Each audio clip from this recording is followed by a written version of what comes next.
대한민국 만인의 연인이었던 최고의 톱스타. 그러나 그날 밤 그녀는 화려한 조명 대신 팔에 꽂힌 차가운 마취 주사와 함께 짐짝처럼 마대 자루에 구겨져 북으로 실려갔습니다. 그녀가 도착한 곳은 독재자 김정일이 만든 거대하고도 기이한 황금 새장이었습니다. 그곳에서 그녀는 장장 8년이라는 시간 동안 독재자의 영화적 망상을 채워줄 수집품이자 철저히 통제된 살아있는 인형으로 살아야 했습니다. 한 여인의 인생을 송두리째 앗아간 20세기 최악의 미스터리. 배우 최은희의 잔혹한 비극은 바로 그날 밤 그렇게 시작되었습니다. 당대 최고의 명감독이자 남편이었던 신상옥과 함께 신필름이라는 거대한 영화 제국을 건설했던 그들은 한때 대한민국 전역이 부러워하던 권력의 정점이자 세기의 커플이었습니다. 최은희에게 신상옥은 남편이자 동지이자 자신의 예술을 완성해주는 절대적인 존재였습니다. 그녀는 그를 믿었고 그와 함께라면 어떤 시련도 영화의 한 장면처럼 아름답게 극복할 수 있으리라 생각했습니다. 그러나 그 견고했던 성을 무너뜨린 것은 외부의 적이 아니었습니다.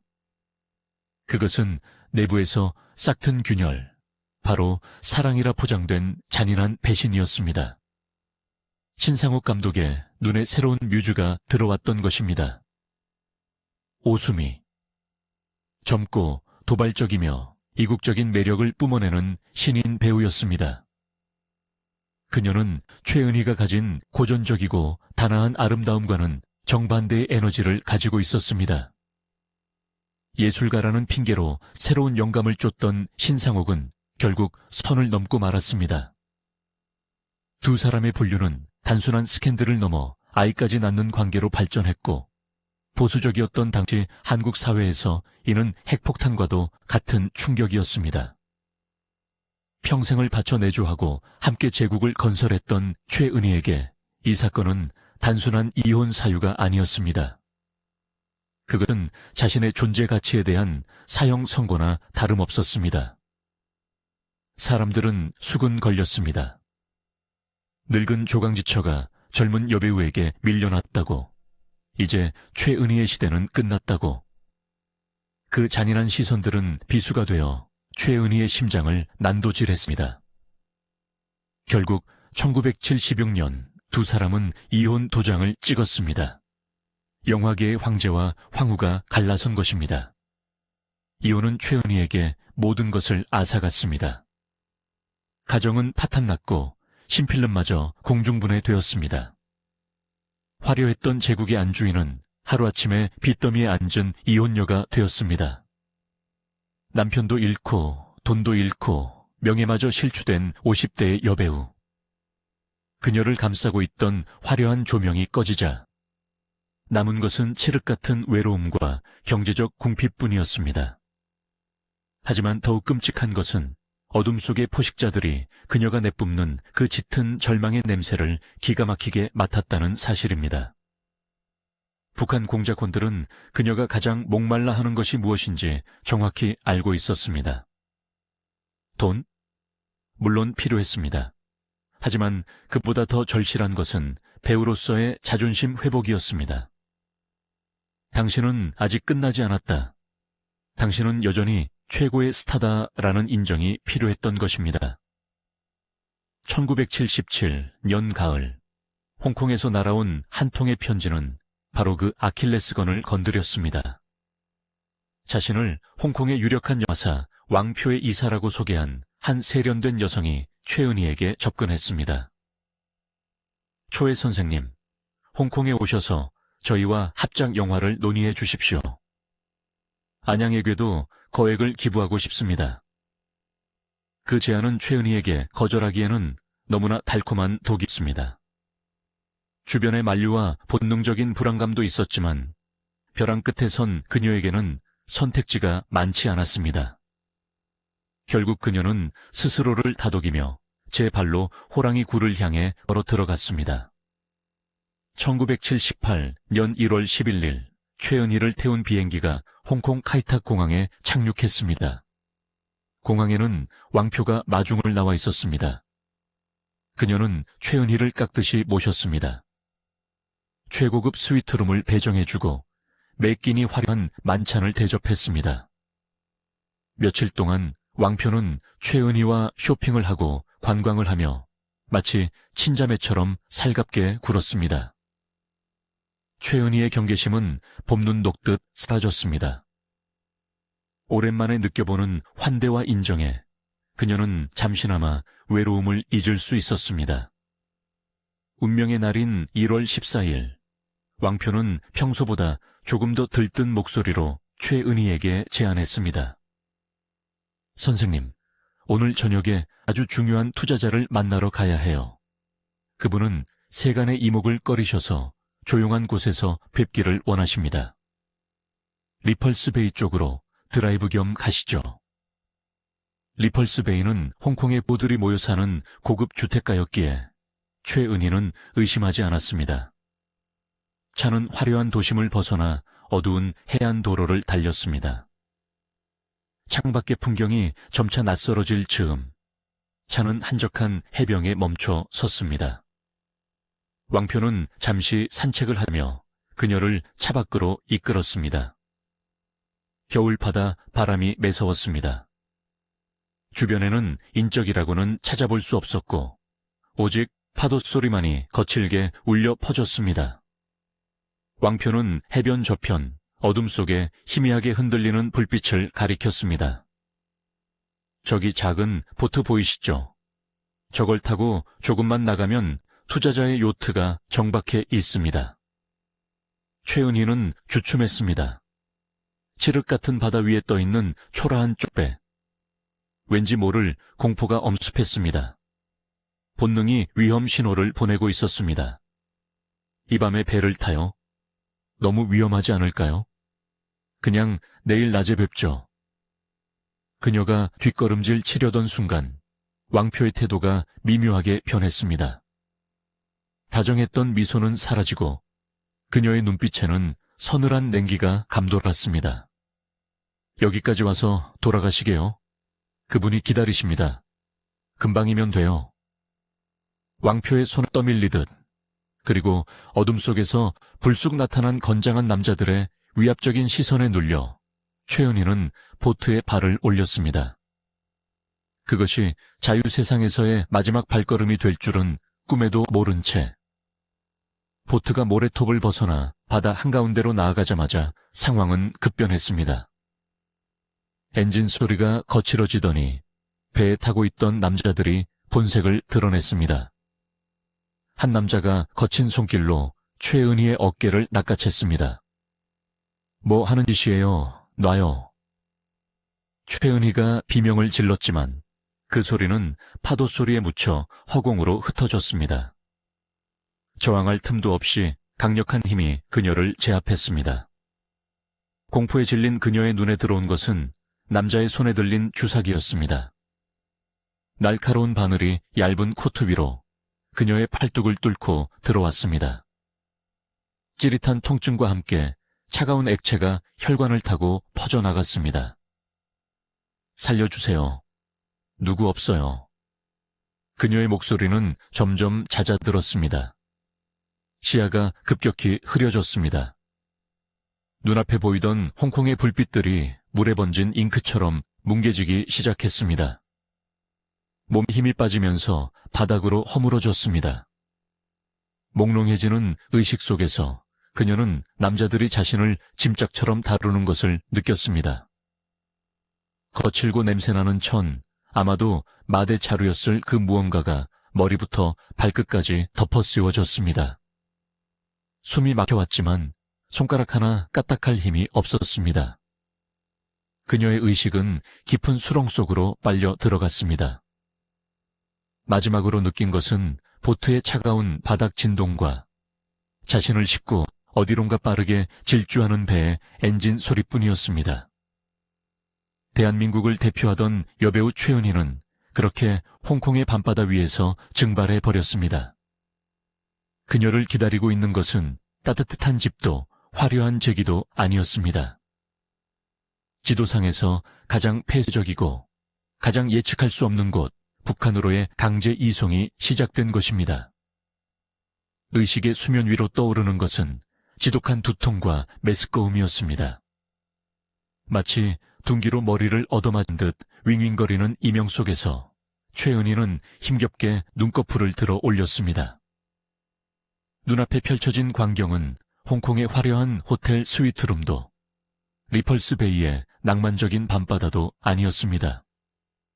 코를 찌르는 역한 기름 냄새, 칠흑 같은 어둠, 그리고 규칙적으로 몸을 울리는 기계적인 진동. 그녀는 자신이 어딘가에 갇혀 끊임없이 이동하고 있다는 사실을 본능적으로 깨달았습니다. 손발을 움직여보려 했지만 몸은 마치 물먹은 솜처럼 무거워 말을 듣지 않았습니다. 마취약의 기운이 아직 전신을 휘감고 있었기 때문입니다. 좁고 습한 공간, 창문 하나 없는 철제벽. 이곳은 화물선의 선실이었습니다. 누구 없어요? 살려주세요. 목소리를 쥐어짜 보려 했지만 입 밖으로 나온 것은 쉰 짐승의 신음 같은 소리뿐이었습니다. 그때 육중한 철문이 끼익 소리를 내며 열렸습니다. 희미한 빛이 쏟아져 들어왔고 낯선 여자의 실루엣이 보였습니다. 최은희는 본능적으로 몸을 움츠렸습니다. 납치범일까? 돈을 노리는 홍콩의 갱단일까? 제발 돈만 요구하고 풀어주기를. 그녀는 속으로 간절히 기도했습니다. 하지만 여자가 입을 여는 순간 최은희의 그 신락 같은 희망은 산산조각이 나고 말았습니다. 여자는 쟁반에 담긴 물과 묽은 죽을 내밀며 이렇게 말했습니다. 선생님, 정신이 좀 드십니까? 이거 좀 드시라요. 드시라요. 그 짧은 한마디가 최은희의 심장을 쇳덩기처럼 짓눌렀습니다. 그것은 분명한 북한 사투리였습니다. 홍콩 삼합회도 돈을 노린 유괴범도 아니었습니다. 그녀를 납치한 것은 북조선이었습니다. 머릿속이 하얗게 변했습니다. 대한민국 국민에게 북한이라는 단어는 곧 죽음 혹은 죽음보다 못한 삶을 의미했습니다. 남편과 이혼하고 빚더미에 앉아 괴로워하던 자신의 처지가 지옥인 줄 알았는데 진짜 지옥은 이제부터 시작이라는 사실에 전율했습니다. 그녀는 공포에 질려 소리쳤습니다. 여기가 어디요? 당신들 누구야? 날 어디로 데려가는 거야? 하지만 여자는 무표정한 얼굴로 곧 알게 되실 겁니다. 기운 차리시라요 라는 말만 남긴 차에 다시 문을 닫고 나갔습니다. 다시금 찾아온 칠흑 같은 어둠 속에서 최은희는 절망감에 몸부림쳤습니다. 배는 장장 8일 동안 망망대해를 가르며 북쪽으로 향했습니다. 그것은 단순한 항해가 아니라 영혼을 파괴하는 고문과도 같았습니다. 최은희는 좁은 선실에 갇혀 시간 감각을 잃어버렸습니다. 낮인지 밤인지조차 알 수 없는 암흑 속에서 배의 엔진 소리만이 그녀의 유일한 말동무였습니다. 쿵, 쿵, 쿵. 심장 박동처럼 규칙적인 그 소리는 그녀가 점점 대한민국에서 멀어지고 있다는 카운트다운처럼 들렸습니다. 멀미가 끊임없이 올라왔지만 토할 것조차 남아있지 않았습니다. 그녀는 수없이 자살을 생각했습니다. 혀를 깨물거나 벽에 머리를 부딪혀 이 끔찍한 현실을 끝내고 싶었습니다. 하지만 감시원들은 교대로 문 밖을 지키며 그녀가 죽는 것조차 허락하지 않았습니다. 그녀는 살아서 북한 땅을 밟아야만 하는 귀중한 화물이었기 때문입니다. 식사를 거부하며 저항해 보았지만 강제로라도 먹이려는 그들의 위압적인 태도에 결국 굴복할 수밖에 없었습니다. 생존 본능과 죽고 싶은 욕망이 뒤엉킨 채 그녀는 선실 바닥을 손톱으로 긁으며 흐느꼈습니다. 상곡씨, 아이들아, 나 좀 살려줘. 1978년 1월 22일, 영원할 것 같던 엔진 소리가 멈췄습니다. 쇠사슬이 풀리는 소리와 함께 배가 어딘가에 정박하는 느낌이 들었습니다. 선실 문이 열리고 건장한 남자들이 들어왔습니다. 그들은 최은희를 부축해 갑판 위로 끌고 나갔습니다. 8일 만에 처음 마주하는 바깥 공기였습니다. 하지만 그 공기는 홍콩의 습하고 따뜻한 바람이 아니라 살을 애는 듯한 칼바람이었습니다. 눈을 뜨기 힘들 만큼 시린 겨울바람이 그녀의 뺨을 때렸습니다. 그리고 서서히 드러난 풍경에 최은희는 그 자리에 주저앉을 뻔했습니다. 잿빛 하늘 아래 펼쳐진 황량한 항구, 녹슨 크레인과 칙칙한 콘크리트 건물들, 그리고 그 모든 것을 압도하듯 항구 정면의 건물 외벽에 걸려있는 거대한 초상화. 인자하게 웃고 있지만 그 거대함 때문에 오히려 공포스럽게 느껴지는 김일성의 얼굴이었습니다. 그곳은 북한의 남포항이었습니다. 이제 돌이킬 수 없다는 확신이 들자 다리가 후들거려 서 있을 수조차 없었습니다. 부두에는 검은색 고급 세단들이 줄지어 서 있었고 수많은 경호원이 도열해 있었습니다. 마치 국가 원수라도 맞이하는 듯한 삼엄하고도 기이한 풍경이었습니다. 배에서 내린 최은희는 경호원들의 안내를 받아 부두 중앙으로 걸어갔습니다. 그곳에 한 남자가 서 있었습니다. 키 작고 배가 불룩 튀어나온 남자. 짙은 색안경을 끼고 뽀글거리는 파마머리를 한 그는 뻔뻔할 정도로 당당한 자세로 최은희를 기다리고 있었습니다. 그는 당시 북한의 후계자이자 실질적인 이 인자, 그리고 이 미친 납치극의 총지휘자인 김정일이었습니다. 최은희가 가까이 다가오자 김정일은 환한 미소를 지으며 불쑥 손을 내밀었습니다. 초해 선생님, 오시느라 고생 많으셨소. 환영하오. 내가 김정일이요. 그의 목소리는 경쾌하기까지 했습니다. 납치 피해자에게 건네는 인사라고는 믿기지 않을 만큼 태연한 태도였습니다. 최은희는 얼어붙은 채 아무 말도 할 수 없었습니다. 남한에서 뿔 달린 괴물, 호전광이라고 교육받았던 독재자의 아들이 바로 눈앞에 서서 악수를 청하고 있는 비현실적인 상황.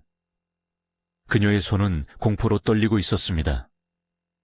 그런데 그 순간 김정일의 입에서 나온 말은 최은희는 물론 훗날 이 이야기를 전해 들은 전 세계인들을 경악하게 만들었습니다. 긴장해 있는 최은희를 바라보며 김정일은 껄껄 웃더니 대뜸 이렇게 물었습니다. 초해 선생님, 나 좀 보시오.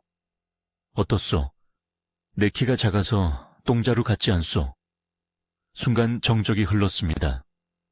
최고 권력자가 처음 만난 납치 피해자에게 자신의 외모를 비하하는 농담을 던진 것입니다.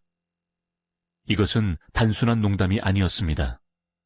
자신의 콤플렉스를 스스로 들추어냄으로써 상대방의 긴장을 풀게 하려는, 동시에 자신은 그런 것쯤은 아무렇지 않게 넘길 수 있는 대범한 지도자임을 과시하려는 고도의 심리전이자 연출이었습니다.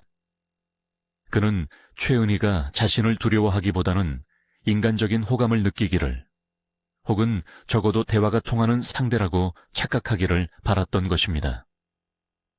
최은희는 너무나 기가 막혀서 대꾸조차 할 수 없었습니다. 그저 멍하니 색안경 너머의 그를 응시할 뿐이었습니다.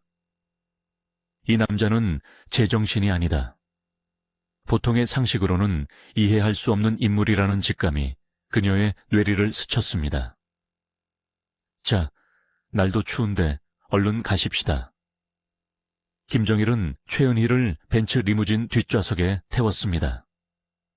차는 남포항을 빠져나와 평양으로 향하는 고속도로를 달렸습니다. 창밖으로 보이는 북한의 풍경은 기괴했습니다. 도로는 왕복 4차선으로 넓었지만 지나다니는 차는 단 한 대도 없었습니다. 텅 빈 도로 위를 최은희가 탄 벤츠만이 외롭게 질주했습니다.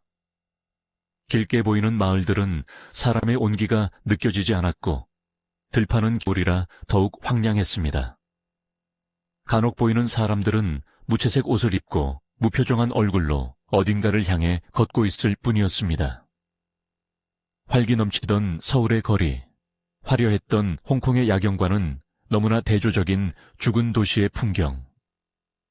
최은희는 자신이 마치 거대한 세트장, 혹은 색채가 제거된 흑백 영화 속으로 들어와 버린 것 같은 착각에 빠졌습니다. 1시간쯤 달렸을까? 차는 평양 외곽의 한 웅장한 저택으로 들어섰습니다. 높은 담벼락과 철문으로 둘러싸인 그곳은 김정일이 최은희를 위해 마련한 특각이었습니다. 현관에 들어서자 눈이 휘둥그레질 만큼 호화로운 내부가 드러났습니다. 바닥에는 최고급 카펫이 깔려 있었고 천장에는 크리스털 샹들리에가 빛나고 있었습니다. 김정일은 의기양양하게 집안을 소개했습니다. 최 선생님이 불편하지 않게 최고로 준비했소. 필요한 게 있으면 뭐든 말만 하시오. 침실에는 최고급 가구와 비단 이불이 놓여 있었고 옷장에는 최은희의 치수에 딱 맞는 명품 옷들과 모피 코트, 화장품들이 가득 채워져 있었습니다. 심지어 냉장고에는 남한 맥주와 신선한 과일, 온갖 산해 진미가 가득했습니다. 하지만 최은희는 그 화려함에 현혹되지 않았습니다. 그녀는 본능적으로 깨달았습니다. 이곳은 집이 아니라 황금으로 만든 감옥이라는 것을. 전화기는 없었습니다. 신문도 잡지도 TV도 없었습니다. 외부와 소통할 수 있는 모든 수단은 차단되어 있었습니다. 집 안 곳곳에는 도움이라는 명목으로 배치된 감시원들이 24시간 그녀의 일거수일투족을 지켜보고 있었습니다. 화장실에 가는 것조차 자유롭지 않은 상황에서 비단 이불과 산의 진미가 무슨 소용이란 말입니까? 김정일이 돌아가고 난 뒤 최은희는 그 넓고 화려한 응접실 한가운데 덩그러니 남겨졌습니다. 정막이 감돌았습니다. 그녀는 소파에 주저앉아 무릎에 얼굴을 묻었습니다. 납치된 지 열흘 만에 처음으로 소리내어 울었습니다. 공포가 지나간 자리에 비로소 현실에 대한 자각이 밀려왔습니다. 나는 이제 완전히 고립되었다. 아무도 내가 여기 있다는 것을 모른다.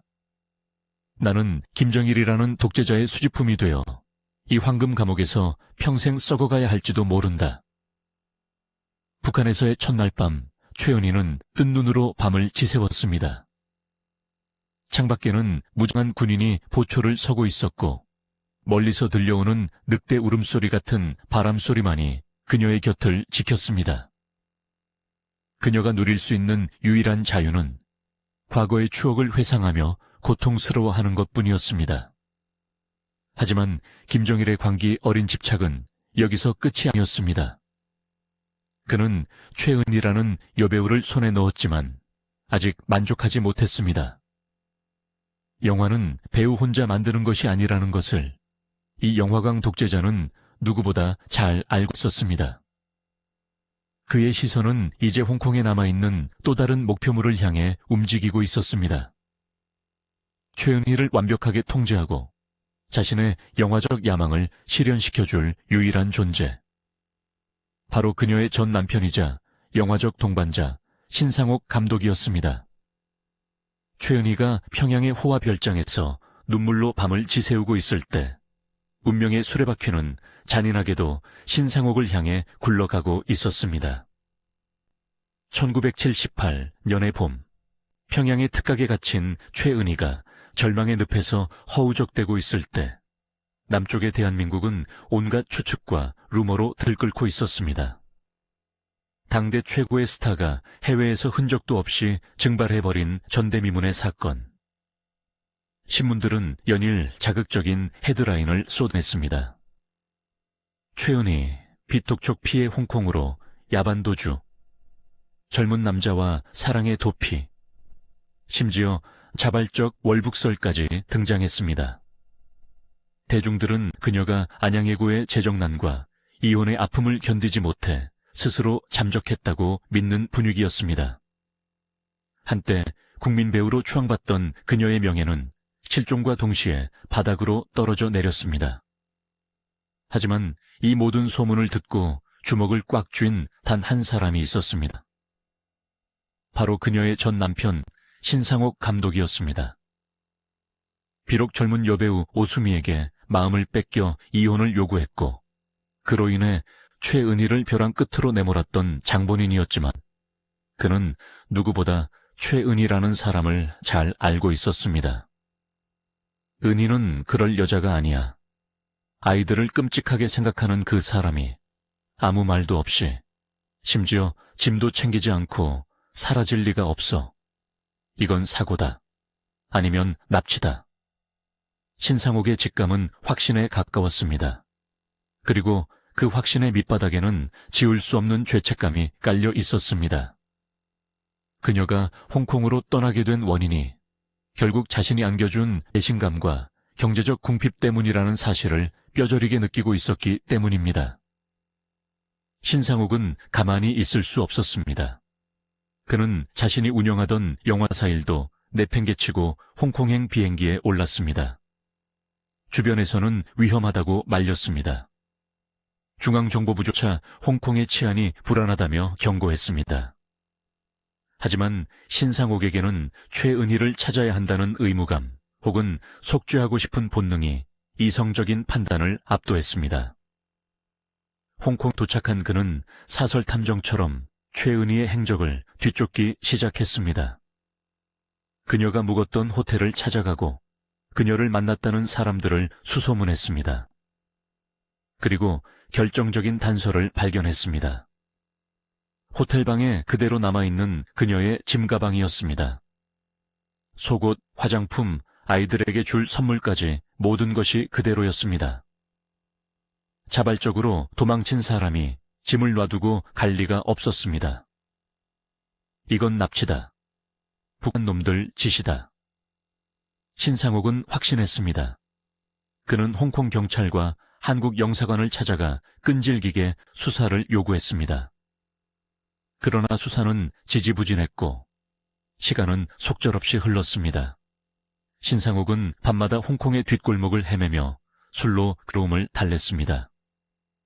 오수미와의 달콤했던 생활도 이제는 아무런 위로가 되지 않았습니다.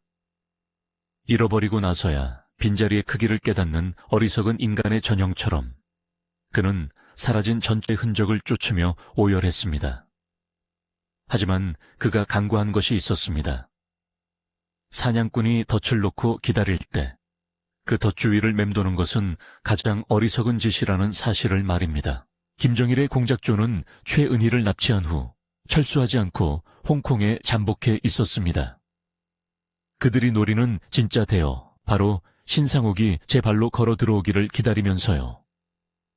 1978년 7월 19일, 최은희가 납치된 지 정확히 6개월이 지난 시점이었습니다. 신상옥은 홍콩의 지인들과 저녁 식사를 하고 나오는 길이었습니다. 차에 오르려는 순간 어둠 속에서 건장한 남자들이 그를 에워쌌습니다. 최은희 때와는 비교도 안 될 만큼 신속하고 폭력적이었습니다. 저항할 틈도 없이 그의 머리에 두꺼운 포대가 씌워졌고 입에는 재갈이 물렸습니다. 으읍, 읍. 비명은 목구멍 안에서 터져 나왔지만 밖으로 새어나오지 못했습니다. 남자들은 그를 차 뒷좌석 바닥에 쳐박고 짓눌렀습니다. 차는 항구로 질주했습니다. 신상옥은 본능적으로 알았습니다. 나도 당했구나. 은희처럼 나도 끌려가는구나. 공포보다 더 큰 분노가 치밀어 올랐습니다. 대한민국 최고의 영화감독이라는 자부심, 콧대 높은 예술가로서의 자존심이 그를 가만두지 않았습니다. 배에 옮겨 실리는 과정에서 그는 필사적으로 발버둥 쳤습니다. 이 새끼들아, 내가 누군지 알아. 풀어줘. 하지만 돌아온 것은 무자비한 구타였습니다. 공작원들은 최은희에게 했던 것처럼 정중한 척 연기하지 않았습니다. 남자는 힘으로 굴복시켜야 한다는 듯 그들은 신상옥의 얼굴과 복부를 가격했고 결국 그 역시 마취제에 취해 의식을 잃고 말았습니다. 신상옥이 눈을 떴을 때 그 역시 북한으로 향하는 화물선 안에 있었습니다. 하지만 그의 반응은 최은희와 달랐습니다. 최은희가 공포와 체념 속에서 절망했다면 신상옥은 불같이 화를 냈습니다. 그는 밥상을 엎어버리고 감시원들에게 욕설을 퍼부었습니다. 김일성이든 김정일이든 나오라고 해. 날 당장 돌려보내지 않으면 가만 안 두겠어. 그의 기질은 야생마 같았습니다. 북한 당국 입장에서는 다루기 힘든 존재였습니다. 평양에 도착한 신상옥을 맞이한 것은 김정일이 아니었습니다. 최은희 때는 직접 한국까지 마중 나와 환심을 사려 했지만 신상옥에게는 다른 전략을 썼습니다. 바로 기꺾기였습니다. 그들은 신상옥을 허름한 초대소에 가두고 사상 교육을 시키려 했습니다.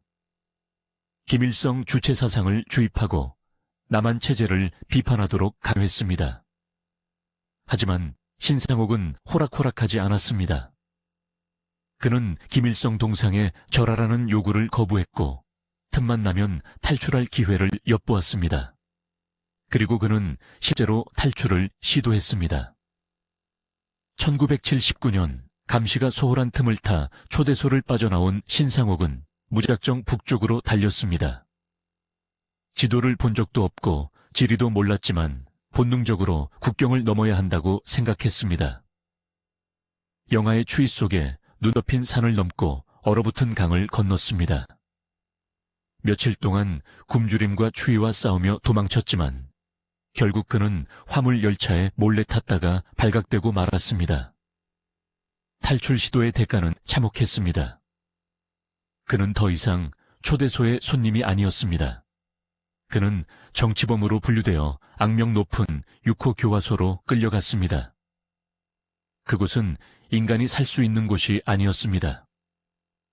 최은희가 평양의 호화 별장에서 외로움과 싸우고 있을 때 신상옥은 생존 그 자체와 싸워야 하는 생지옥에 떨어진 것입니다. 6호 교화소의 독방. 빛도 들어오지 않는 좁은 방에서 신상옥은 철저히 파괴되었습니다. 식사는 옥수수 가루로 만든 죽 한 그릇이 전부였습니다. 그마저도 양이 너무 적어 쥐나 곤충을 잡아먹어야 할 정도였습니다. 하지만 육체적 고통보다 더 끔찍한 것은 정신적 고문이었습니다. 간수들은 그에게 하루 종일 부동자세로 앉아있게 했습니다. 조금이라도 움직이면 몽둥이가 날아들었습니다.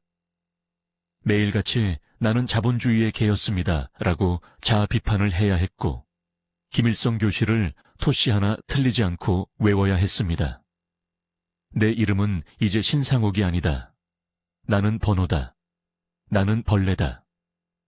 한때 수백 명의 스태프를 호령하며 레디, 액션을 외치던 거장 감독은 차가운 시멘트 바닥에 웅크려 똥오줌을 받아내며 짐승처럼 울부짖었습니다. 그의 자존심은 짓밟혔고 예수로는 공포 앞에 얼어붙었습니다. 그는 생각했습니다. 은희도 이런 곳에 있을까? 그 여린 사람이 이런 고통을 견디고 있을까? 차라리 죽는 게 낫지 않을까? 하지만 아이러니하게도 신상옥이 겪는 이 지옥 같은 고통은 김정일이 의도한 것이었습니다. 김정일은 알고 있었습니다. 신상옥 같은 예술가는 자아가 너무 강해서 그 자아를 완전히 박살내지 않으면 자신의 도구로 쓸 수 없다는 것을요. 바닥까지 떨어뜨려 스스로 살려달라고 애원하게 만든 뒤 구원의 손길을 내밀어 충성하게 만드는 것. 그것이 독재자의 인간 개조 방식이었습니다. 반면 평양의 특각에 있는 최은희의 삶은 겉보기엔 정반대였습니다. 그녀는 김정일의 파티에 초대되어 최고급 와인을 마셨습니다. 김정일은 그녀에게 깎듯이 선생님이라고 불렀고 그녀의 생일이면 선물을 산더미처럼 보냈습니다. 그녀는 정원을 산책하고 김정일이 보내준 영화 필름을 보며 시간을 보냈습니다. 하지만 그녀 역시 영혼이 말라가고 있었습니다. 남편은 어디 있을까? 죽었을까? 아니면 나처럼 잡혀왔을까? 그녀는 김정일에게 수십 번 물었지만 김정일은 묘한 미소만 지을 뿐 대답해주지 않았습니다. 초해 선생, 때가 되면 알게 될 거요. 걱정 마시오. 두 사람은 같은 평양 하늘 아래 있었지만 서로의 생사조차 모른 채 5년이라는 긴 세월을 보냈습니다. 한 명은 황금세장에서, 한 명은 지옥의 수용소에서. 그 긴 시간 동안 두 사람을 이어준 것은 역설적이게도 그리움과 후회였습니다. 신상옥은 수용소의 차가운 벽에 머리를 기대고 자신이 버렸던 아내 최은희를 떠올리며 피눈물을 흘렸습니다. 내가 미쳤지. 왜 그 좋은 사람을 두고 만약 살아서 다시 만난다면 내 목숨을 바쳐서라도 속죄하리라. 최은희 역시 밤마다 기도했습니다. 하느님, 상옥 씨를 한 번만이라도 보게 해주세요. 미워했던 마음 다 잊었습니다. 그저 살아만 있어 주세요. 그들의 기도가 하늘에 닿았던 것일까요? 아니면 김정일의 시나리오가 클라이맥스를 향해 가고 있었던 것일까요? 1983년 3월, 5년의 수감 생활 끝에 신상옥은 갑자기 풀려납니다. 목욕을 하고 이발을 하고 깨끗한 양복으로 갈아입혀졌습니다. 영문도 모른 채 태워진 그가 도착한 곳은 김정일의 연회장이었습니다. 그리고 문이 열리는 순간 그는 자신의 눈을 의심했습니다. 화려한 드레스를 입고 서 있는 여인. 5년 전보다 훨씬 야위고 수척해졌지만 결코 잊을 수 없는 얼굴. 최은희였습니다. 최은희 역시 멍하니 서 있는 남자를 보았습니다. 머리는 반백이 되었고 얼굴에는 고생의 흔적이 깊게 패여 있었지만 꿈에서도 그리던 남편 신상옥이었습니다. 두 사람은 잠시 숨을 멈췄습니다. 이것이 꿈인지 현실인지 분간할 수 없었습니다. 주변에 김정일과 고위 간부들이 지켜보고 있다는 사실도 잊었습니다. 누가 먼저랄 것도 없이 두 사람은 서로를 향해 달려갔습니다. 그리고 와락 끌어안았습니다. 여보, 살았군요. 살아있었어. 상곡씨, 세상에, 이게 웬일이에요. 5년 만에 재회. 오수미 때문에 찢어졌던 부부의 연이 북한이라는 지옥의 한복판에서 납치범들의 박수소리 속에서 기괴하게 다시 이어지는 순간이었습니다. 그들은 서로를 부둥켜 안고 통곡했습니다. 그 눈물 속에는 반가움뿐만 아니라 앞으로 닥쳐올 운명에 대한 두려움, 그리고 서로에 대한 깊은 연민이 뒤섞여 있었습니다. 김정일은 그 모습을 보며 만족스러운 듯 박수를 쳤습니다. 보기 좋소. 아주 보기 좋아. 이제 두 분이 다시 합쳤으니 내 영화를 한번 제대로 만들어 보시오. 두 사람은 살기 위해, 그리고 언젠가 탈출하기 위해 악마와의 계약을 받아들여야 했습니다. 그들은 다시 메가폰을 잡고 카메라 앞에 서야 했습니다. 하지만 이번에는 관객이 달랐습니다. 오직 한 사람, 김정일만을 위한 영화를 만들어야 했습니다. 1983년 3월 평양의 연회장에서 이루어진 극적인 재회. 그것은 두 사람의 인생에서 제2막이 오르는 순간이었습니다. 서로를 부둥켜 안고 흘린 눈물이 채 마르기도 전에 김정일은 두 사람에게 새로운 대본을 건넸습니다. 그것은 바로 재결합이었습니다. 남한에서 이혼 도장을 찍고 남남이 되었던 두 사람은 북한의 최고 권력자에 의해 강제로, 그러나 겉으로는 축복받는 척하며 다시 부부가 되어야 했습니다. 김정일은 흐뭇한 표정으로 말했습니다. 두 분이 다시 합치시오. 과거는 다 잊고 여기서 새 출발을 하는 거요. 내가 보증을 서리다. 거부권은 없었습니다. 그곳에서 김정일의 말은 곧 법이자 신의 계시였으니까요. 그렇게 최은희와 신상옥은 다시 한 집에서 살게 되었습니다. 하지만 그들의 신혼생활은 로맨틱한 드라마와는 거리가 멀었습니다.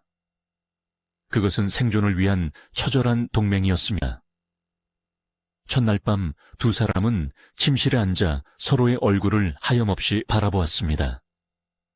지난 5년간 겪은 고초가 서로의 얼굴 주름 하나하나에 새겨져 있었습니다.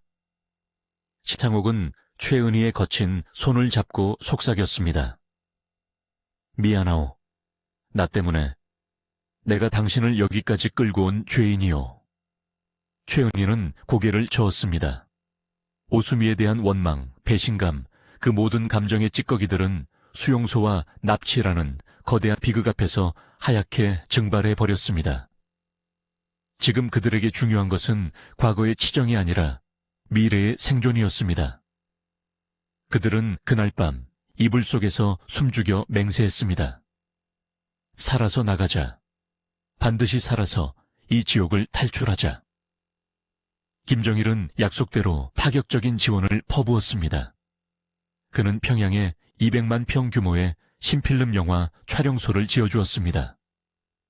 최신형 카메라, 편집 기계, 수천 명의 엑스트라, 그리고 무제한의 제작비. 당시 남한의 영화인들이라면 상상도 못할 꿈같은 환경이었습니다. 김정일은 신상옥을 불러 앉혀놓고 자신의 속내를 털어왔습니다. 이 대화는 훗날 두 사람이 목숨을 걸고 녹음한 테이프를 통해 세상에 공개되기도 했습니다. 신 감독, 솔직히 말해봅시다. 우리 영화들 왜 이렇게 재미가 없어? 맨날 울고 짜고 수령님 고맙습니다 하고 끝나니 누가 보겠소? 남조선 영화들은 대학생 수준인데 우리는 유치원 수준이야.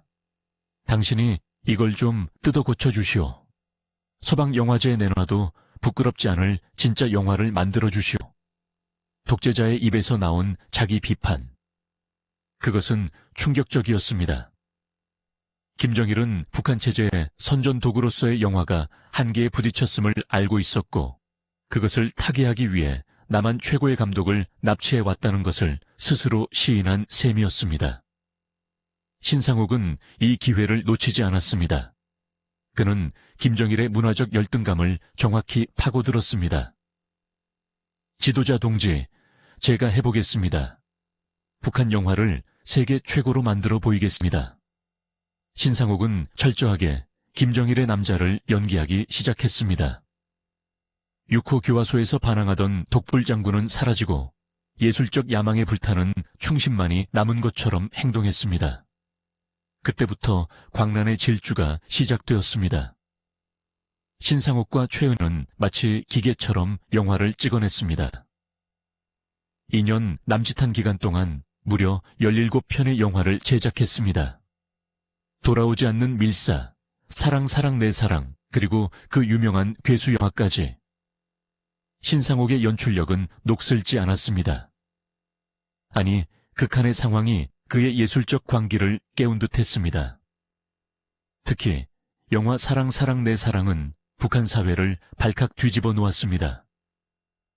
춘향전을 각색한 이 영화에서 신상옥은 북한 영화 역사상 최초의 키스신을 집어넣었습니다. 시사회장, 화면 속 남녀 주인공의 입술이 닿는 순간 객석에서는 어머나 하는 비명소리가 터져 나왔습니다. 보수적인 북한 간부들은 경악했지만 김정일은 박장대소하며 좋아했습니다. 그래, 바로 이거야. 사랑도 하고 그래야지. 맨날 혁명만 하나? 신상옥은 김정일이 원하는 파격과 세련됨을 완벽하게 구현해냈습니다. 최은희 역시 배우로서 제2의 전성기를 맞이했습니다. 영화에서 그녀는 일제강점기, 가난과 억압 속에서도 끈질기게 살아남는 어머니 역할을 맡아 열연했습니다. 그녀의 영희는 국경과 이념을 넘어선 호소력이 있었습니다. 1985년 모스크바 영화제. 최은희는 이 영화로 여우주연상을 수상합니다. 한국인 최초의 해외 영화제 주연상 수상. 그것이 남한이 아닌 북한 영화로, 그것도 납치된 상태에서 이루어졌다는 사실은 역사의 비극적인 아이러니였습니다. 시상식 무대 위 트로피를 든 최은희의 표정은 묘했습니다. 쏟아지는 플래시 세례 속에서 그녀는 웃고 있었지만 눈빛은 흔들리고 있었습니다. 이 상이 무슨 의미가 있을까? 나는 꼭두각시일 뿐인데. 하지만 그녀는 마이크 앞에서 김정일이 써준 소감을 앵무새처럼 읊어야 했습니다. 이 영광을 친애하는 지도자 김정일 동지께 바칩니다. 겉으로 보기에 그들은 북한에서 부귀 영화를 누리는 특권층이었습니다. 벤츠를 타고 다니며 김정일의 최측근으로 대우받고 해외 영화제를 순방하는 삶. 남한의 일부 사람들은 그들을 보며 수군거렸습니다. 저 사람들 이제 북한에 완전히 적응했네. 변절자들 아니야. 하지만 그 화려한 쇼인도 뒤편에서 두 사람은 살얼음판을 걷고 있었습니다. 집 안 곳곳에는 도청 장치가 숨겨져 있었습니다. 그들은 침실에서조차 마음 놓고 대화할 수 없었습니다. 중요한 이야기는 라디오 볼륨을 크게 틀어놓고 하거나 종이에 글을 써서 보여준 뒤 바로 태워버리는 방식으로 소통했습니다. 운전기사, 가정부, 정원사, 주변의 모든 사람이 감시자였습니다. 김정일은 그들에게 무한한 신뢰를 보내는 척했지만 감시의 눈길은 단 한순간도 거두지 않았습니다. 가장 견디기 힘든 것은 연기였습니다. 카메라 앞에서의 연기가 아니라 김정일 앞에서의 연기 말입니다. 주말마다 열리는 연회. 그곳에서 신상옥과 최은희는 김정일의 기분을 맞춰주기 위해 춤을 추고 노래를 불러야 했습니다. 술에 취한 김정일이 횡설수설하며 고함을 질러도 그들은 지당하신 말씀입니다라며 박수를 쳐야 했습니다. 최은희는 훗날 이렇게 회고했습니다. 내 인생에서 가장 힘든 영이었다. 속으로는 구역질이 올라오는데 얼굴로는 환희에 찬 표정을 띄어야 했다. 매일 밤 악몽을 꿨다. 연극이 끝나고 무대 뒤로 사라지듯 어느 날 갑자기 우리도 처형당해 사라질 것 같았다. 그러던 어느 날 신상옥이 최은희의 손을 잡고 욕실로 들어갔습니다. 수돗물을 틀어놓은 채 그는 비장한 표정으로 품에서 무언가를 꺼냈습니다. 작은 소형 녹음기였습니다. 은희 씨, 우리가 여기서 죽으면 아무도 진실을 모를 거야. 우리가 자발적으로 월북했다고 믿겠지. 증거를 남겨야 해. 김정일의 육성을 녹음하자. 그가 우리를 납치했다고 시인하는 내용을. 그것은 목숨을 건 도박이었습니다. 만약 녹음기가 발각된다면 그 자리에서 즉결 처형당할 것이 뻔했습니다. 하지만 그들은 물러서지 않았습니다. 최은희는 핸드백 밑바닥에 비밀 주머니를 만들고 녹음기를 숨겼습니다. 그리고 김정일과 만날 때마다 몰래 녹음 버튼을 눌렀습니다. 심장이 터질 것 같은 긴장감 속에서 그들은 김정일의 목소리를 하나하나 채집했습니다. 내가 납치하라고 지시했소. 남조선 사람들은 파벌 싸움만 하느라 안 돼. 신 감독을 데려오려고 내가 얼마나 공을 들였는데. 이 테이프들은 훗날 그들이 탈출한 뒤 전 세계에 김정일의 만행을 알리는 결정적인 스모킹 건이 됩니다. 1985년이 저물어가면서 두 사람은 서서히 탈출 계획을 구체화하기 시작했습니다. 그들이 노린 것은 해외 영화제나 비즈니스 출장이었습니다. 김정일은 영화 제작을 위해 그리고 북한 영화의 우수성을 알리기 위해 그들의 해외 방문을 허락할 수밖에 없었습니다.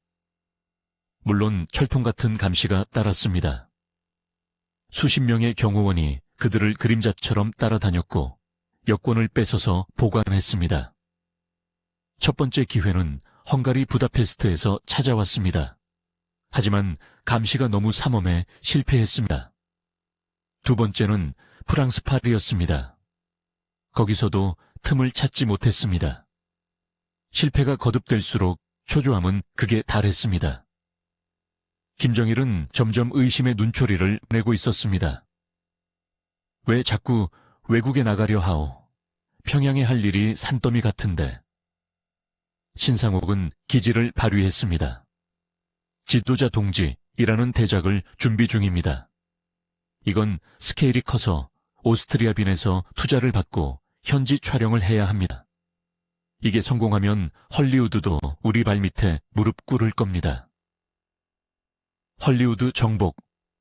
김정일의 허영심을 자극하는 완벽한 미끼였습니다. 김정일은 결국 승했습니다. 1986년 3월, 그들은 오스트리아 빈으로 향하는 비행기에 올랐습니다. 이번이 마지막 기회였습니다. 이번에 실패하면 다시는 평양 밖으로 나올 수 없을지도 모른다는 것을 두 사람은 직감하고 있었습니다. 빈의 인터컨티넨탈 호텔. 그곳이 바로 운명의 장소였습니다. 하지만 문제가 생겼습니다. 일본인 기자 지인, 그리고 몇몇 도움을 줄 사람들과 접선하기로 했지만 북한 공작원들이 호텔 로비는 물론 복도까지 점거하고 있었습니다. 방문 앞에도 보초가 섰습니다. 숨막히는 감시 속에서 신상옥과 최은희는 눈빛을 교환했습니다. 뛸 수 있을까? 잡히면 죽음뿐인데. 그때 신상옥의 머릿속에 위험천만한 아이디어가 떠올랐습니다. 정면 돌파. 가장 대담하고 가장 무모한 방법으로 감시망을 뚫는 것. 내일 점심 식사하러 가는 척하면서 택시를 잡자. 무조건 뛰는 거야. 1986년 3월 13일 오스트리아 빈. 다뉴브강의 찬바람이 코트깃을 파고드는 흐린 날이었습니다. 인터컨티넨탈 호텔 3층. 스위트룸의 공기는 팽팽하게 당겨진 활시위처럼 터질 듯한 긴장감으로 가득 차 있었습니다. 신상옥과 최은희는 거울 앞에 서서 옷매무새를 다듬었습니다. 겉으로는 일본의 지인과 점심 약속을 위해 외출 준비를 하는 평범한 부부의 모습이었지만 그들의 속옷 안에는 지난 8년간 목숨을 걸고 수집한 김정일 육성 테이프와 중요 증거물들이 테이프로 칭칭 감겨 있었습니다. 그것은 그들의 생명줄이자 만약 탈출에 성공한다면 세상의 진실을 폭로할 유일한 무기였습니다. 신상옥은 최은희의 눈을 지그시 바라보았습니다. 떨리고 있는 그녀의 손을 꽉 잡으며 눈빛으로 말했습니다. 오늘이다. 실수하면 끝이다. 두 사람은 깊은 심호흡을 하고 방문을 열었습니다. 복도는 이미 북한 공작원들이 진을 치고 있었습니다. 그들은 경호라는 명목으로 24시간 두 사람을 감시하는 그림자 같은 존재들이었습니다. 신상옥은 최대한 태연한 목소리로 그들에게 말을 걸었습니다. 아, 우리는 일본 교도통신 기자와 점심 약속이 있어서 잠깐 나갔다 오겠소. 금방 올 테니 너무 걱정 마시오. 공작원들의 눈초리가 무서워졌습니다. 그들도 본능적으로 이상한 낌새를 느끼고 있었습니다. 평소와 다른 미묘한 비장함. 공작권 조장의 앞을 가로막았습니다. 선생님, 저희도 동행하겠습니다. 요즘 치안이 불안해서 모셔야 합니다. 거절할 명분이 없었습니다. 그럼 그러시구려. 신상옥은 짐짓 여유로운 척 고개를 끄덕였지만 등줄기에는 식은땀이 흐르고 있었습니다. 호텔 로비로 내려가자 약속된 조력자, 일본 교도통신의 에노키 기자가 기다리고 있었습니다. 그는 이 위험천만한 탈출 작전의 유일한 외부 조력자였습니다. 에노키 기자는 신상옥과 최은희를 보자마자 밝게 인사하며 자연스럽게 그들을 이끌었습니다.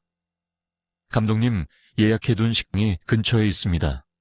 택시로 이동하시죠. 이것이 약속된 신호였습니다. 호텔 앞에 대기하고 있던 택시 한 대. 그것은 자유로 향하는 마지막 관문이었습니다. 세 사람은 서둘러 택시 뒷좌석에 탔습니다. 그 순간 뒤따라오던 북한 공작원들이 당황한 기색으로 소리쳤습니다. 잠깐, 우리 차도 같이 가야지. 그들은 황급히 자신들의 차량으로 달려갔습니다. 바로 그 찰나의 순간 신상옥이 택시기사에게 다급하게 외쳤습니다. 독일어가 유창하지 않았기에 영어와 손짓을 섞어 절규하듯 말했습니다. Go, fast, American MSC. Please, hurry. 택시기사는 백미러로 겁에 질린 동양인 부부의 얼굴을 보았습니다. 그리고 뒤에서 험상궂은 남자들이 뛰어오는 것을 확인했습니다. 비엔나는 냉전시대 스파이들의 도시였습니다. 기사는 본능적으로 상황을 파악했습니다. 이것은 단순한 승객이 아니라 목숨을 건 도주라는 것을. 그는 말없이 가속 페달을 밟았습니다. 택시가 굉음을 내며 호텔 진입로를 빠져나갔습니다. 그때부터 비내침 한복판에서 영화보다 더 영화 같은 추격전이 벌어졌습니다. 뒤따라오던 북한 공작원들의 차가 맹렬한 기세로 추격해왔습니다. 백미러 속에 점점 커지는 검은 세단의 형체는 그야말로 저승사자와 같았습니다. 최은희는 신상옥의 팔을 잡고 기도를 올렸습니다. 하느님, 제발 신호등이 걸리지 않게 해주세요. 하지만 야속하게도 도심의 교통신호는 그들을 도와주지 않았습니다. 사거리에 빨간불이 들어왔습니다. 택시가 멈춰 섰습니다. 뒤차와의 거리는 불과 50m. 북한 요원들이 차 문을 열고 뛰어나오려는 기세가 보였습니다. 1초가 1년 같았습니다. 런, 저스트 런. 신상옥이 소리쳤습니다. 택시기사는 과감하게 신호를 무시하고 교차로를 질주했습니다. 경적 소리가 사방에서 울려 퍼졌고 다른 차들이 급정거하며 욕설을 퍼붓지만 지금 그런 것은 중요하지 않았습니다. 좌회전, 우회전, 좁은 골목길. 기사는 현란한 운전 솜씨로 추격 차량을 따돌리기 위해 애썼습니다. 최은희는 창밖을 보며 흐느꼈습니다. 잡히면 죽음입니다. 아니, 죽음보다 더한 고문이 기다리고 있을 것입니다. 다시는 아이들을 볼 수 없을 것이고 다시는 고향 땅을 밟을 수 없을 것입니다. 공포가 극에 달해 호흡 곤란이 올 지경이었습니다. 약 10분간의 숨막히는 질주 끝에 택시는 마침내 볼츠만게 위치한 미국 대사관 앞에 급정거했습니다. 대사관 앞에는 성조기가 펄럭이고 있었습니다. 그 깃발을 보는 순간 두 사람의 눈에서 눈물이 터져 나왔습니다. 택시비를 지불할 겨를도 없었습니다. 그들은 차 문을 박차고 나와 대사관 정문을 향해 전력 질주했습니다. 나이 60을 바라보는 노장 감독과 중년의 여배우가 마치 올림픽 단거리 주자처럼 미친 듯이 뛰었습니다. Help! Help us! We are seeking asylum. 대사관 정문을 지키던 미 해병대 경비병들이 총을 겨누며 제지했습니다. Stop! Who are you? 숨이 턱 끝까지 차오른 신상옥이 헐떡이며 외쳤습니다. I am Shin Sang-ok. She is Choi Eun-hee. North Korea. Kidnap. Help. 그들의 이름은 이미 전 세계 정보기관에 요주의 인물로 등록되어 있었습니다. CIA 역시 그들의 동향을 주시하고 있었습니다. 경비병의 무정의에서 확인 지시가 떨어지자마자 철통 같던 대사관 철문이 스르르 열렸습니다. 두 사람이 문 안으로 발을 들이는 순간 저 멀리서 북한 공작원들의 차가 끼익 소리를 내며 멈춰 서는 것이 보였습니다. 한 발 늦은 것이었습니다. 공작원들은 차 안에서 분통을 터뜨리며 핸들을 내리쳤지만 미국 영토인 대사관 안으로 들어올 수는 없었습니다. 두 사람은 서로를 끌어안고 그 자리에 주저앉았습니다. 다리가 풀려 일어설 수가 없었습니다. 1978년 납치된 지 정확히 8년 2개월 만에 그들은 비로소 자유인이 되었습니다. 대사관 안으로 안내된 두 사람은 안전한 방에 격리되었습니다. 하지만 공포는 끝나지 않았습니다. 혹시라도 미국이 북한과의 외교적 마찰을 우려해 자신들을 돌려보내지 않을까, 혹은 북한 공작원들이 대사관을 습격하지 않을까 하는 불안감에 떨었습니다. 대사관 직원이 커피를 내왔지만 독이 들어있을까봐 마시지 못했습니다. 의심과 공포는 8년간의 세뇌가 남긴 흉터였습니다. 잠시 후 CIA 요원들과 대사관 고위 관계자가 들어왔습니다. 그들은 신원 확인을 요구했습니다. 신상욱은 떨리는 손으로 품속 깊이 숨겨두었던 것을 꺼내 테이블 위에 올려놓았습니다. 녹음 테이프였습니다. 이것이 증거입니다. 김정일의 목소리입니다. 우리가 자발적으로 간 게 아니라는 증거입니다. 테이프가 돌아가고 김정일 특유의 걸걸한 목소리가 흘러나오자 미국 관계자들의 표정이 굳어졌습니다. 그것은 반박할 수 없는 냉전사 최고의 정보 자산이었습니다. 미국은 즉시 워싱턴에 한 라인을 연결했고 이들을 최우선적으로 보호하라는 백악관의 지시가 떨어졌습니다. 한편 호텔 앞에서 두 사람을 놓친 북한 공작원들은 패닉에 빠졌습니다. 1호 배우와 1호 감독을 놓친 죄. 그것은 곧 죽음을 의미했습니다. 그들은 빈 시내를 이 잡듯이 뒤지며 혹시라도 그들이 호텔로 돌아오지 않았을까 확인했지만 허사였습니다. 보고를 받은 평양의 김정일은 경노했습니다.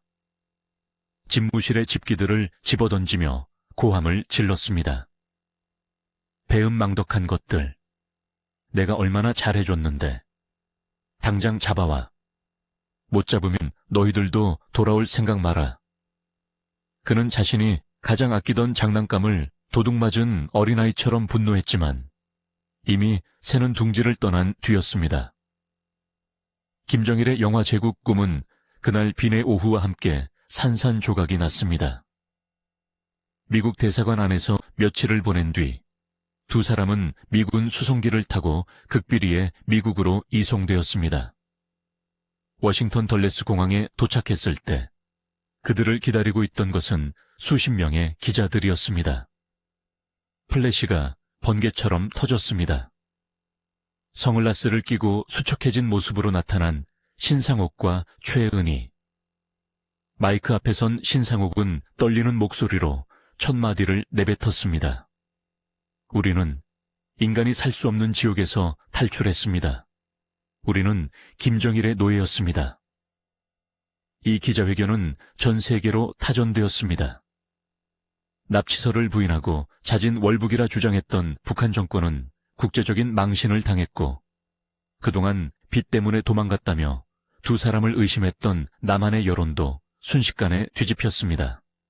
사람들은 그제야 그들이 겪었을 8년의 고통이 얼마나 끔찍했는지 실감했습니다.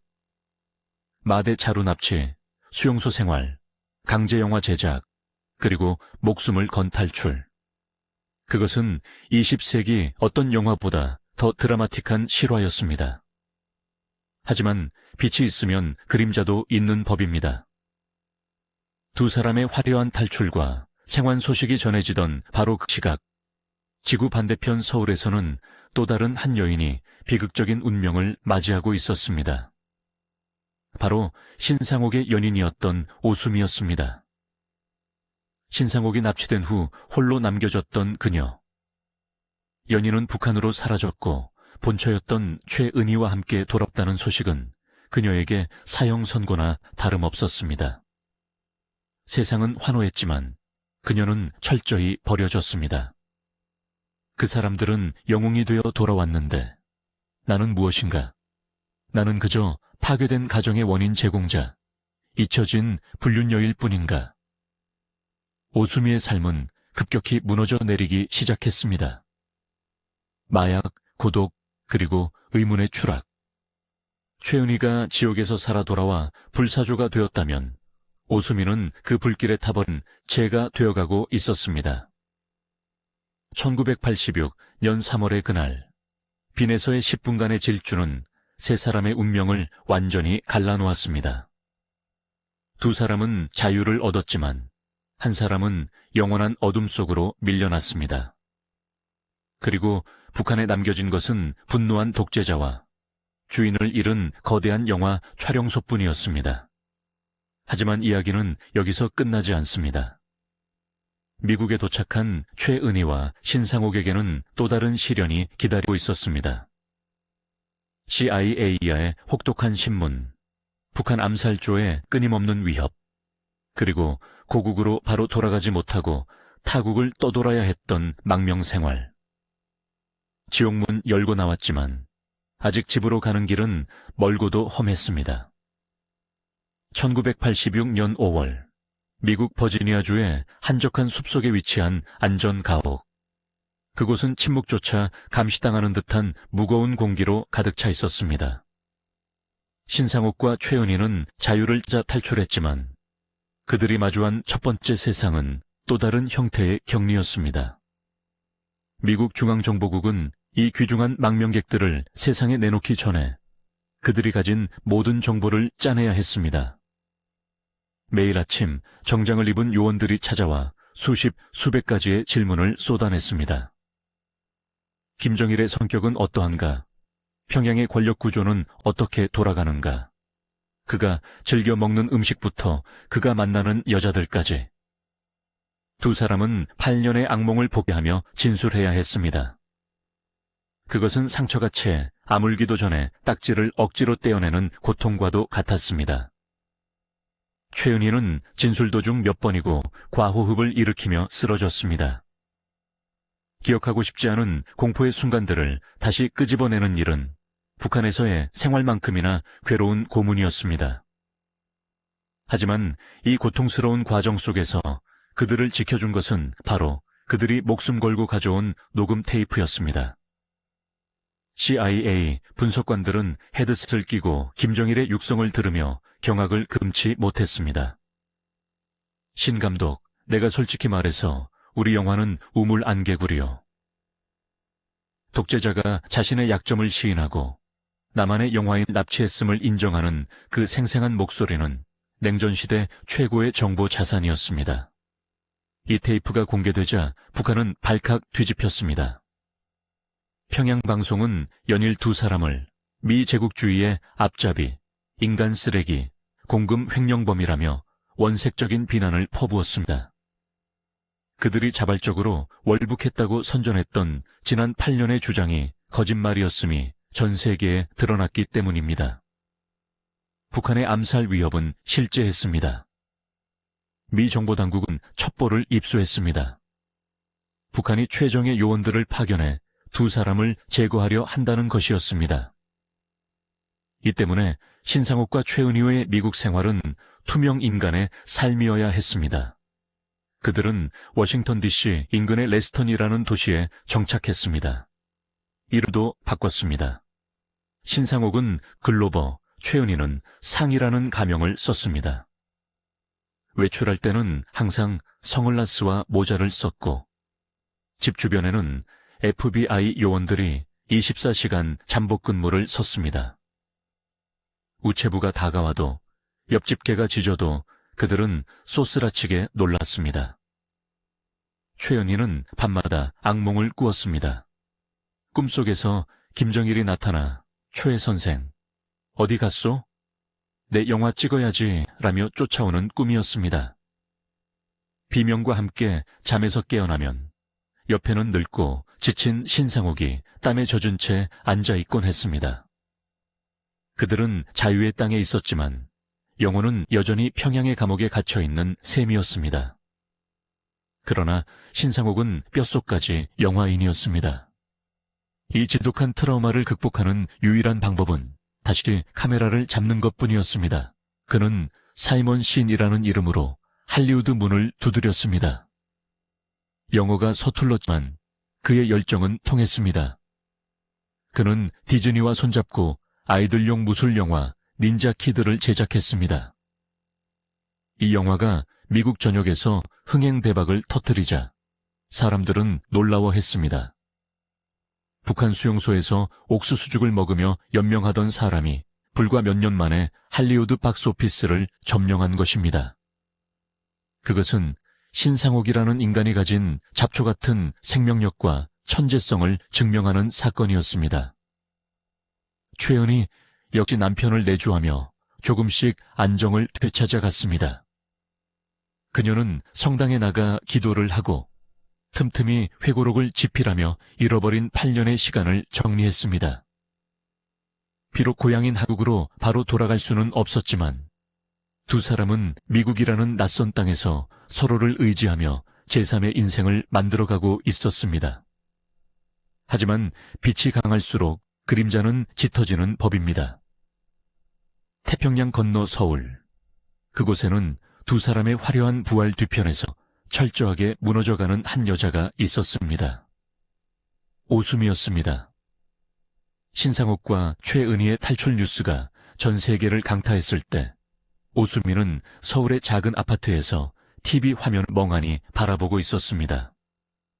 화면 속 신상옥과 최은희는 영웅이었습니다. 독재자의 마수에서 탈출한 세기의 커플, 죽음도 갈라놓지 못한 불멸의 사랑. 언론은 그들의 러브스토리를 찬양하기 바빴습니다. 그 찬양의 이면에서 오수미는 설 자리를 잃었습니다.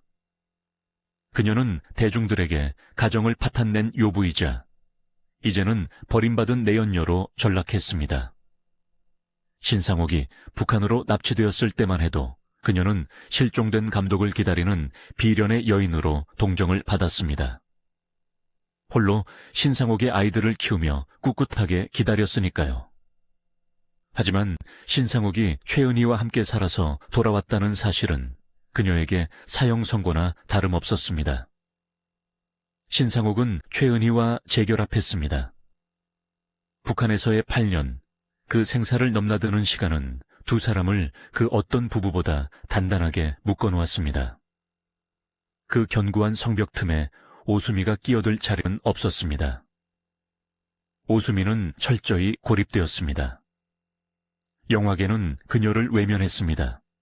사람들은 그녀를 보며 수군거렸습니다. 신상옥 돌아왔는데 이제 쟤는 어떡하냐. 결국 조강지처한테 돌아가는구나. 그녀가 감당해야 했던 것은 연인을 잃은 슬픔뿐만이 아니었습니다. 대중의 조롱과 멸시, 그리고 자신의 인생이 송두리째 부정당하는 허무함이었습니다. 그녀는 술에 의존하기 시작했습니다. 밤마다 취해 신상옥의 이름을 불렀지만 그는 지구 반대편에서 최은희와 함께 레드카펫을 밟고 있었습니다. 그녀는 사진작가 김중만과 재혼하며 새로운 삶을 꿈꾸기도 했지만 그 결혼마저 실패로 돌아갔습니다. 세상은 그녀에게 가혹하리만큼 차가웠습니다. 한때 스크린을 주름잡던 판무파탈의 매혹적인 눈빛은 점점 초점을 잃어갔습니다. 그녀는 대마초에 손을 댔고 결국 구치소를 들락거리는 신세가 되었습니다. 화려했던 여배우의 몰락은 비참하고도 빨랐습니다. 최은희가 미국에서 불사조처럼 부활하여 자서전을 출간하고 인터뷰를 할 때 오수미는 서울의 뒷골목에서 시들어갔습니다. 이것은 역사의 잔인한 대조였습니다. 최은희는 납치라는 비극을 통해 남편을 되찾고 명예를 회복했지만 오수미는 그 비극의 나비 효과로 인해 모든 것을 잃었습니다. 신상옥이라는 태양을 중심으로 돌던 두 행성 중 하나는 다시 궤도를 찾았지만 다른 하나는 궤도를 이탈하여 어둠 속으로 튕겨나간 것입니다. 오수미는 결국 모든 것을 정리하고 하와이로 떠납니다. 그곳에서라도 잊히고 싶었을 것입니다. 하지만 비극은 그녀를 끝까지 놓아주지 않았습니다. 1992년 그녀는 하와이의 한 도로에서 교통사고로 비극적인 생을 마감합니다. 향년 42세. 너무나 젊고 너무나 고독한 죽음이었습니다. 미국에 있던 신상옥과 최은희도 오수미의 부고를 들었습니다. 신상옥은 한동안 말을 잇지 못했다고 합니다. 자신을 사랑했고 자신의 아이들을 낳아준 여인, 그러나 자신의 납치와 탈출로 인해 인생이 망가져버린 여인. 최은희의 심정 또한 복잡했을 것입니다. 한때는 죽이고 싶을 만큼 미워했던 연적이었지만 같은 여자로서 그리고 기구한 운명의 피해자로서 연민을 느꼈을지도 모릅니다. 최은희는 훗날 인터뷰에서 오수미에 대해 길게 언급하지 않았습니다. 그저 짧은 침묵과 한숨. 그것이 승자가 패자에게 보낼 수 있는 혹은 살아남은 자가 떠난 자에게 보낼 수 있는 유일한 예우였을 것입니다. 1990년대로 접어들면서 냉전의 벽은 무너지기 시작했습니다. 베를린 장벽이 무너지고 소련이 해체되었습니다. 세상은 변하고 있었습니다. 신상옥과 최은희는 미국 시민권을 얻어 안정적인 생활을 하고 있었지만 마음 한구석에는 늘 고향에 대한 그리움이 자리 잡고 있었습니다. 죽기 전에 한국 땅을 밟을 수 있을까? 그들은 버지니아의 하늘을 보며 서울을 그렸습니다. 하지만 북한의 위협은 여전했습니다. 1997년 김정일의 처조카 이한영이 한국 분당에서 북한 공작원에게 피살되는 사건이 발생했습니다. 그 총구는 언제든 신상옥과 최은희를 향할 수 있었습니다. 그들은 여전히 살얼음판 위에 있었습니다. 그러나 1999년 드디어 그들은 결단을 내립니다. 김대중 정부가 들어서고 남북 화해 분위기가 조성되자 그들은 10년 넘는 망명 생활을 청산하고 영구 귀국을 결심합니다. 1978년 홍콩에서 사라진 지 21년 만에 귀환이었습니다. 김포공항 입국장, 수많은 인파 속에서 백발이 성성한 노부부가 모습을 드러냈습니다. 휠체어를 탄 신상옥과 그 곁을 지키는 최은희. 20여 년 전 한국 영화계를 호령하던 패기 넘치는 감독과 아름다운 여배우는 이제 역사의 산증인이 되어 돌아왔습니다. 기자들의 플래시 세례 속에서 최은희는 감격에 겨워 울먹였습니다. 내 조국, 내 땅 냄새가 너무 그립습니다. 하지만 고국에서의 삶이 마냥 행복한 것만은 아니었습니다. 세월은 너무 많이 흘렀고 영화계의 트렌드는 변해 있었습니다. 신상옥은 다시 영화를 만들고 싶어 했지만 충무로는 더 이상 신상옥 스타일을 원하지 않았습니다. 투자자들은 그를 전설로 대우했지만 현역으로 인정하지는 않았습니다. 그는 끊임없이 시나리오를 쓰고 제작사를 찾아다녔지만 번번이 거절당했습니다. 감독님, 요즘 관객들은 이런 거 안 봅니다. 그 말은 수용소에서의 고문보다 더 뼈아픈 말이었습니다. 최은희 역시 마찬가지였습니다. 그녀는 극단 대표를 맡아 뮤지컬을 제작하는 등 열정적으로 활동했지만 예전 같은 명성을 되찾기는 힘들었습니다. 게다가 건강이 발목을 잡았습니다. 북한에서의 8년 그리고 망명 생활 동안 쌓인 스트레스가 몸을 갉아먹고 있었습니다. 신상옥은 간 이식 수술을 받았고 최은희는 허리 통증과 각종 지병에 시달렸습니다. 그럼에도 불구하고 두 사람은 멈추지 않았습니다. 그들은 자신들의 이야기를 담은 책을 내고 다큐멘터리에 출연하며 북한 인권 실태를 고발하는 데 앞장섰습니다. 우리가 겪은 일은 과거가 아닙니다. 지금도 북한에는 수많은 사람이 고통받고 있습니다. 그들의 목소리는 단순한 회고가 아니라 살아남은 자의 의무였습니다. 그들은 죽음의 문턱에서 돌아온 증인으로서 마지막 순간까지 세상에 경종을 울리고자 했습니다.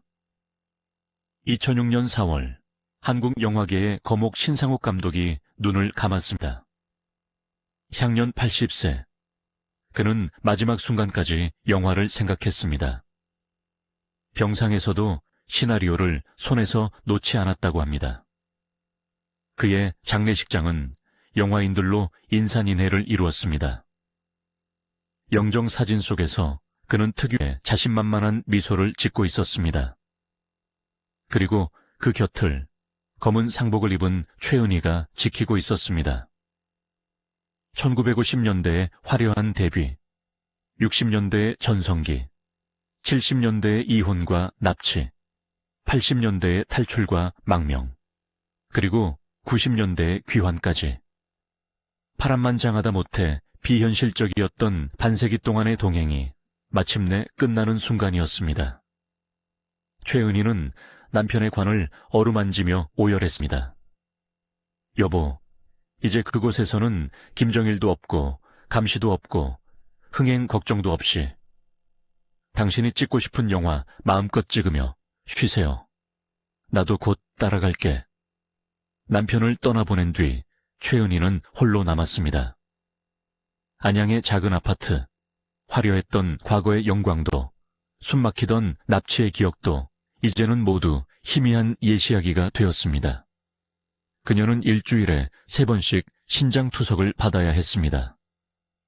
건강은 급격히 악화되었습니다. 눈도 침침해졌고 귀도 잘 들리지 않았습니다. 하지만 그녀의 기억만은 또렷했습니다. 가끔 창밖을 바라보며 멍하니 앉아있을 때면 그녀의 머릿속에는 리펄스 베이의 파도소리, 남포항의 칼바람, 김정일의 기괴한 웃음소리, 그리고 빈의 거리에서 미친 듯이 질주하던 그날의 심장 박동 소리가 파노라마처럼 스쳐 지나갔습니다. 그녀는 가끔 생각했습니다. 내 인생은 도대체 무엇이었을까? 배우 최은희였을까? 신상옥의 아내였을까? 아니면 김정일의 인형이었을까? 하지만 그 모든 의문 끝에 남는 단 하나의 진실은 그녀가 생존자였다는 사실입니다. 그 어떤 영화보다 더 극적인 시련이 닥쳐왔음에도 불구하고 그녀는 결코 무너지지 않았습니다. 사랑에 배신당했을 때도, 납치당해 자유를 뺏겼을 때도, 타국에서 떠돌 때도 그녀는 꿋꿋하게 다시 일어섰습니다. 그녀의 삶 자체가 한 편의 거대한 영화였습니다. 그리고 이제 그 영화의 마지막 엔딩 크레딧이 올라갈 준비를 하고 있었습니다. 신상옥 감독이 떠난 후 최은희의 시간은 정된 필름처럼 느리게 흘렀습니다. 안양의 요양병원, 창백한 형광등 불빛 아래서 그녀는 일주일에 3번씩 혈액투석을 받으며 생의 마지막 끈을 붙잡고 있었습니다. 기계가 웅웅거리는 소리는 마치 영사기가 돌아가는 소리처럼 들렸습니다.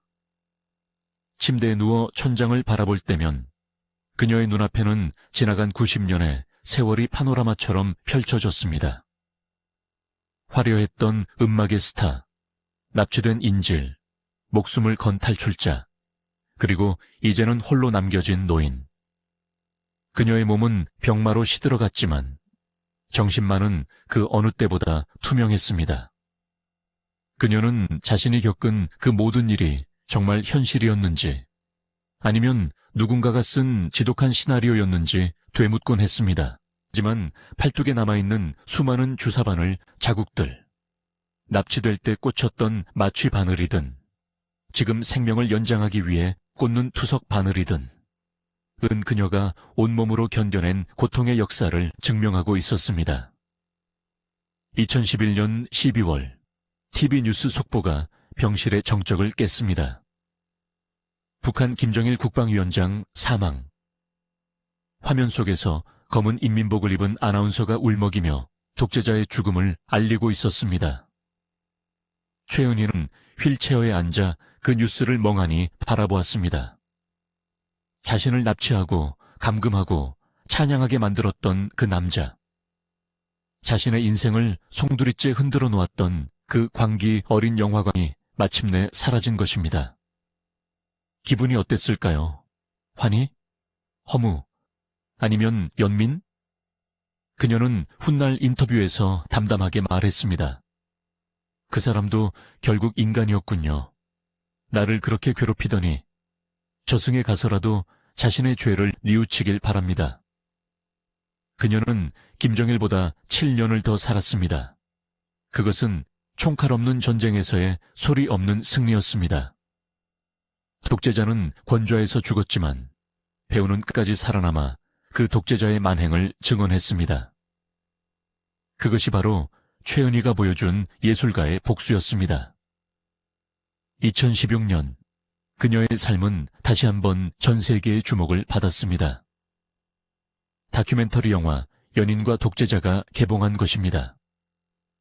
영국의 영화 감독들이 만든 이 다큐멘터리는 신상욱과 최은희가 목숨을 걸고 녹음했던 김정일 육성 테이프를 중심으로 그들의 기구한 납치 실화를 재조명했습니다. 선댄스 영화제와 베를린 영화제에 초청되었고 세계의 관객들은 경악했습니다. 픽션보다 더 픽션 같은 이 이야기가 20세기 실제 역사라는 사실에 전율했습니다. 휠체어를 타고 시사회장에 나타난 90세의 최은희는 스크린 속 젊고 아름다운 자신의 모습을 바라보았습니다. 화면 속의 그녀는 웃고 울고 절규하고 있었습니다.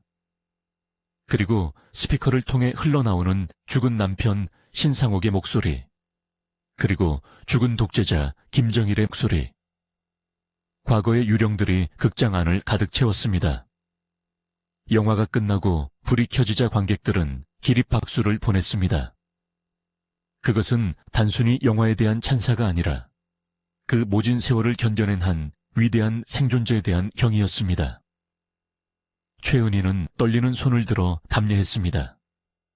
그녀의 눈가에는 회한의 눈물이 고여 있었습니다. 이 영화는 나의 유언과도 같습니다. 진실은 언젠가 밝혀진다는 것, 그것을 보여주고 싶었습니다. 그리고 2018년 4월 16일, 벚꽃이 지고 연초록 잎이 돋아나던 따뜻한 봄날, 최은희는 조용히 눈을 감았습니다. 향년 92세, 파란만장했던 드라마의 마지막 것이었습니다. 임종의 순간, 그녀는 무슨 생각을 했을까요? 아마도 먼저 떠난 신상욱 감독이 카메라를 들고 기다리고 있는 모습을 그리지 않았을까요? 은희 씨, 왜 이제 왔어? 자, 빨리 준비해. 다음 장면 찍어야지. 이번에는 슬픈 영화 말고 아주 행복한 영화로 찍자고. 그녀의 장례식은 대한민국 영화인장으로 치러졌습니다. 수많은 후배 배우들과 영화 관계자들이 모여 마지막 가는 길을 배웅했습니다. 영정사진 속 그녀는 전성기 시절 가장 우아하고 아름다웠던 모습으로 환하게 웃고 있었습니다. 그녀의 유해는 경기도 안성 천주교 공원 묘지, 평생의 동반자이자 애증의 대상이었던 신상욱 감독의 옆에 나란히 묻혔습니다. 살아서는 납치와 이별로 찢어졌던 두 사람은 죽어서야 비로소 영원히 함께하게 되었습니다. 최은희의 삶을 되돌아보면 그것은 한국 현대사의 비극과 영광이 압축된 거대한 수사시였습니다. 그녀는 식민지 시대에 태어나 전쟁을 겪었고 최고의 스타가 되었다가 이혼녀로 추락했고 납치되어 독재자의 인질이 되었다가 극적인 탈출로 세계적인 뉴스의 중심에 섰습니다. 그녀는 단순한 배우가 아니었습니다. 그녀는 시대가 그녀에게 강요한 수많은 배역, 어머니, 연인, 인질, 투사, 증인을 온몸으로 살아낸 인생의 영의자였습니다. 김정일은 그녀를 자신의 체제 선전도구로 이용하려 했지만 결국 최은희는 자신의 삶을 통해 자유의 소중함과 인간 존엄성을 증명하는 주연 배우로 남았습니다. 리펄스 베이의 검은 바다에서 시작되어 평양의 황금 감옥을 거쳐 빈의 필사적인 탈출로 이어졌던 8년의 악몽, 그리고 그 이후의 긴 여정. 최은희라는 이름은 이제 전설이 되어 박물관의 필름 속에 잠들었습니다. 하지만 그녀가 남긴 질문은 여전히 우리 곁에 살아있습니다.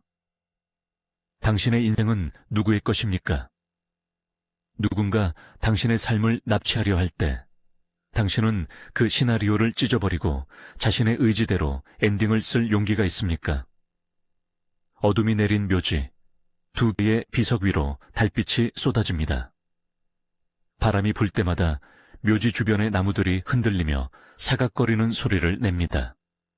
그것은 마치 오래된 영사기가 돌아가는 소리 같기도 하고 누군가가 나직하게 컷, 오케이를 외치는 소리 같기도 합니다.